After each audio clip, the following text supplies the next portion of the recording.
Assalamualaikum warahmatullahi wabarakatuh. Kami dari kelompok 7 akan membahas tentang jasa-jasa pembayaran bank syariah dan bank konvensional. Perkenalkan, saya Anissa dan teman saya Silvani Rizky Amalia dan Wendy Lukiawati. Sub materi yang akan kita bahas: 1. Transfer dan inkaso, 2. Kartu kredit dan syariah card, yang ketiga chart card atau syariah chart card, yang keempat jasa pembayaran atau payment point. Yang pertama, transfer dan inkaso. Transfer merupakan jasa pengiriman uang lewat bank, baik dalam kota, luar kota maupun luar negeri. Lama pengiriman tergantung dari sarana yang digunakan untuk mengirim. Sarana yang digunakan dalam jasa transfer ini tergantung kemampuan nasabah. Sarana yang dipilih akan mempengaruhi kecepatan pengiriman dan besar kecilnya biaya pengiriman. Sarana-sarana yang biasa digunakan adalah surat, telex, telepon, faksimil, online, komputer, dan sarana lainnya. Kemudian keuntungan transfer bagi nasabah dan bank. Bagi nasabah, pengiriman uang lebih cepat, aman sampai tujuan. Pengiriman dapat dilakukan lewat telepon melalui pembayaran rekening. Prosedur mudah dan murah. Kemudian keuntungan bagi bank, yaitu bank akan mendapatkan biaya kirim.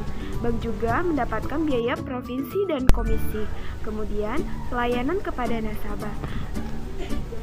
Dengan adanya transfer, nasabah tidak perlu jauh-jauh untuk mengirimkan uang, hanya tinggal mendatangi bank kemudian melakukan proses transfer. Kemudian inkaso.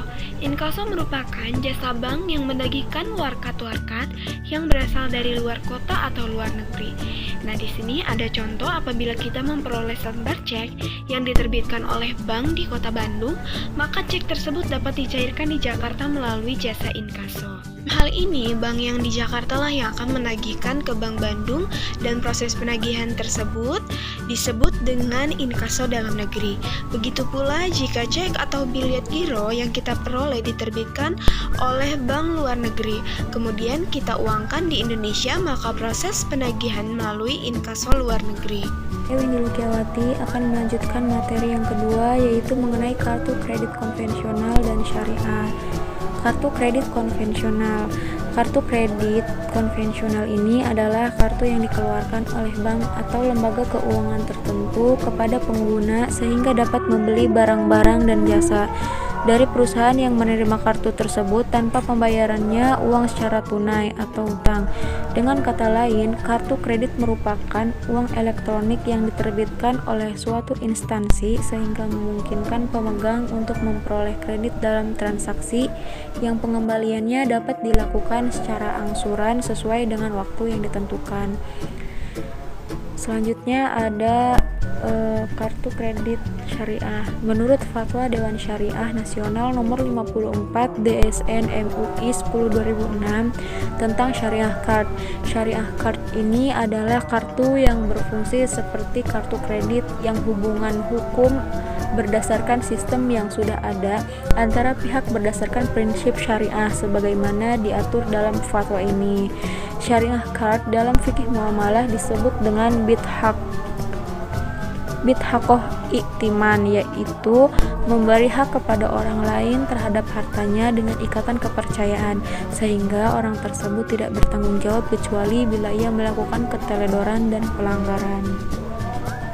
Perhitungan antara kartu kredit konvensional dengan syariah card adalah: pada kartu kredit konvensional ditentukan oleh biaya bunga dan biaya-biaya lain seperti biaya denda keterlambatan yang timbul pada bulan tersebut akan diakumulasikan dengan sisa utang pokok yang belum terbayarkan setelah tanggal jatuh tempo untuk menghitung biaya bunga pada bulan berikutnya sehingga dikenal dengan sistem bunga berbunga.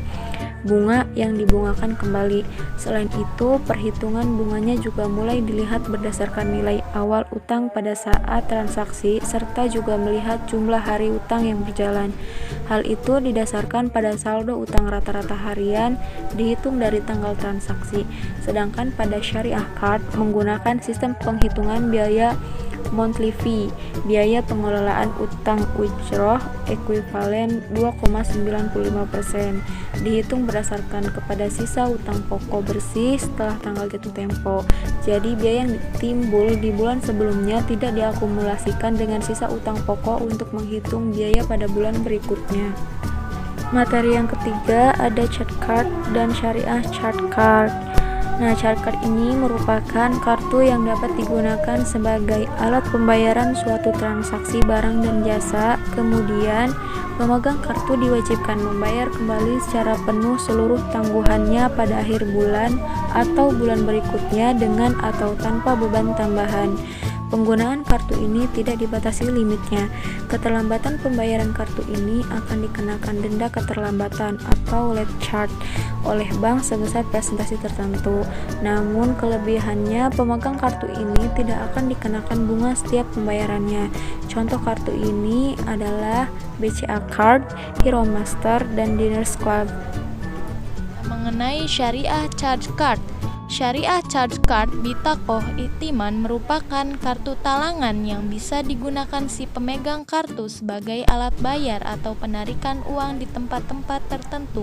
Menurut leksikon Bank Indonesia, Syariah Charge Card adalah fasilitas kartu talangan yang dipergunakan oleh pemegang kartu, hamil al-bitakoh atau nasabah serta penerima kartu atau merkan tajir atau al-bitakoh. Para pihak yang terlibat dalam penggunaan kartu kredit syariah tersebut adalah sama dengan kartu kredit konvensional, yakni penerbit kartu atau bank, biasa disebut musdir al-bitakoh, pemegang kartu atau hamil al-bitakoh atau nasabah serta penerima kartu, yang sering disebut dengan merkan tajir atau qabil al-bitakoh. Selanjutnya mengenai pengertian payment point.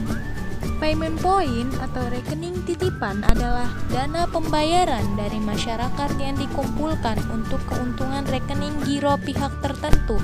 Biasanya berasal dari penjualan jasa suatu badan atau perusahaan yang pembayarannya dilakukan melalui bank secara periodik.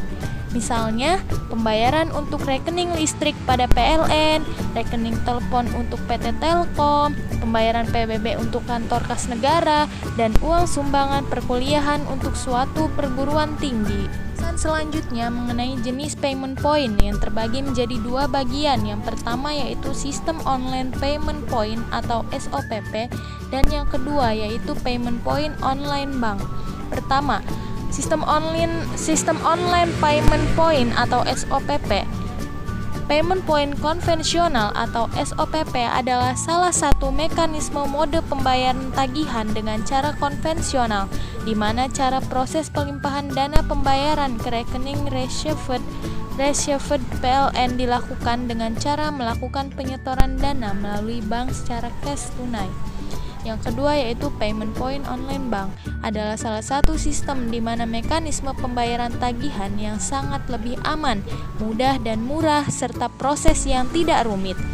Payment point online bank atau disingkat PPOB ini merupakan layanan pembayaran tagihan secara online, real time 24 jam, sehingga proses rekonsiliasi data dan dana bisa lebih cepat dan akurat serta aman.